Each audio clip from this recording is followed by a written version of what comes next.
To my surprise, a random dinner one Tuesday night was served with a hot and delicious open mic. Poetry, rappers, singers, authors, comedians, spoken word artists, musicians. The energy in that room was mesmerizing, electrifying. Me, hidden in the shadows of the room, safely tucked behind the wings and the whiskey, of course. My version of me time suddenly became redefined. Captivated by their virtuosity, amused by their shenanigans. Those artists planted seeds in me. And I intended for the bubbles in my bath to be the only spectators to my creativity. But one particular night, a poet decided to hand me the mic. Bashfully, I agreed because no one forewarned me that the microphone was a robot in disguise. And when you touch the mic, it transforms into a tree of life. Slowly, wrapping its roots around you, it melts your inhibitions and feeds you to the room's electricity. Thus, I was no longer a spectator.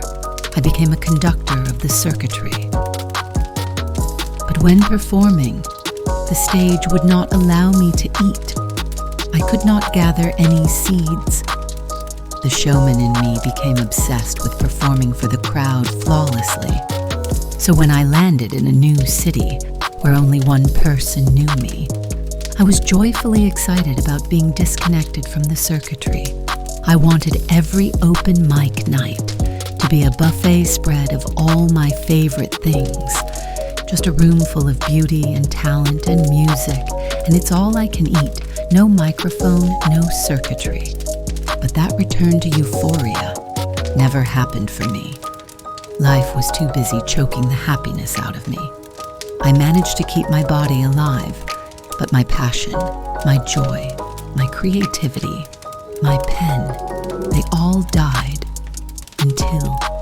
until my mother-in-law left an unexpected gift for me behind her delicate hair, her gentle wrinkles, and her precious frailty. I could still see that spark, that beauty and passion in her spirit whenever we would speak. She gifted me the last little bit of her life energy to resurrect my own creativity, and it was a privilege to design a memorial tribute to honor her legacy. My work never would have traveled to the theaters and music hall without you. But still, I lacked the passion to reconnect to the open mic circuitry until I got another life link from a coach named Mink, a coach who challenged me to consider a new way to think. He said when it comes to the open mic circuitry, I focus too much on how often I can eat and focus too little on how many I can feed. He reminded me that even when it comes to art, it is still better to give than it is to receive. But I had no choice but to pack and store his valuable seeds, for my land was not rich enough for planting and harvesting. My soil, my soul, had become too dense and compact to absorb fresh water properly. My soil, my soul, was contaminated. It lacked the rich organic nutrients to grow seeds abundantly. Growing up, I did enjoy learning how to garden with my granddaddy, so I knew that planting my collection of seeds amongst the weeds would be futility.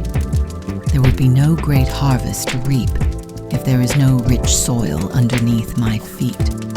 My soil, my soul was in a dead zone, and I was tired of waiting for my body to finally get the memo.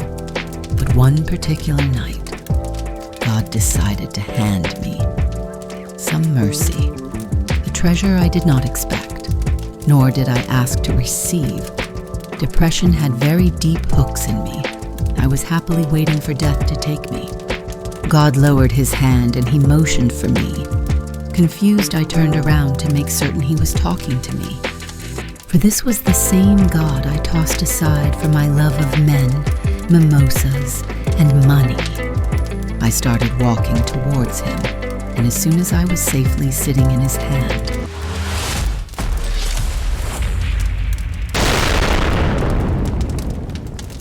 he dropped a plow onto my land, blades that stood 9 feet tall and 9 feet wide. The blades ripped open my ground, quaking. It was a terrifying sound, and I was afraid. My rose-colored glasses were smacked from my face, and I was forced to see the vile consequences that my decisions have made. I was scared, disappointed, and heartbroken on many levels. There was a fire burning in my bucket list, and the things I once called dreams were melting. Battered and bruised, physically, mentally, emotionally abused. And in my darkest night, my Heavenly Father's hand was the only hand I had to hold.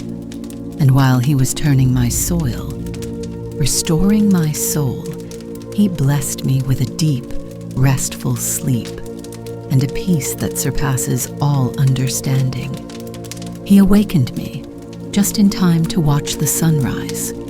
My soul was refreshed and renewed. The smell of the soil was divine, and it was the color of chocolate.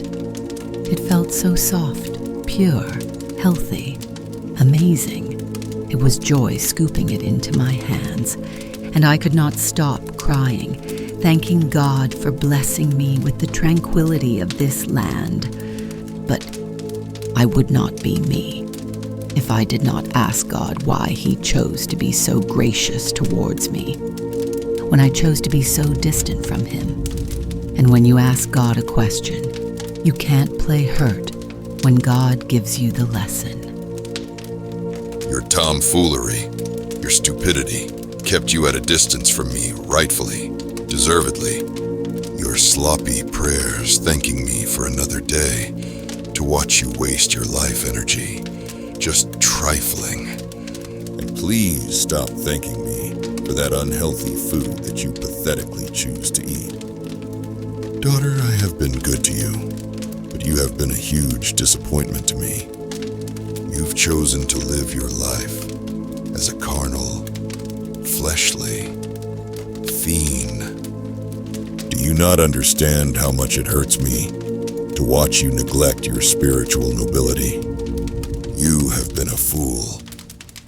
However, my sweet Dee, that tenderness in your heart that you have for all kinds of people, children especially, the way you consistently show kindness and generosities to family, friends, and strangers especially, the way you opened your heart to your husband's ex-wife to be a full-time blessing to her family, the way you take pride in serving your employer with gratitude and integrity, the way you shielded yourself from the advances of men, even though your marriage caused your heart much suffering. Those are the things that do not go unnoticed by me. Kindness, love, generosity, integrity, loyalty are the things that make human hearts precious to me. So here I am, to deliver on the promise to you. The love and goodness that you have sown in others, you may now reap if you choose. Take comfort, sweet Dee. You are not the first, nor the last knuckle-headed child of mine to use chaos and tragedy, to finally see the wisdom of walking safely behind me, so that I can protect you and guide you, teach you to benefit you, because I love you. So I choose not to remember your rebellious ways and the sins of your youth. It is according to my love and goodness that I choose to remember you. So, in return, will you be wise, daughter, and make my heart happy, so that I can make your love the reply to the one who is taunting me? Will you use the gift of springtime to find new and exciting places for you to eat? Or will you use the gift of your springtime to plant a space where others can feed?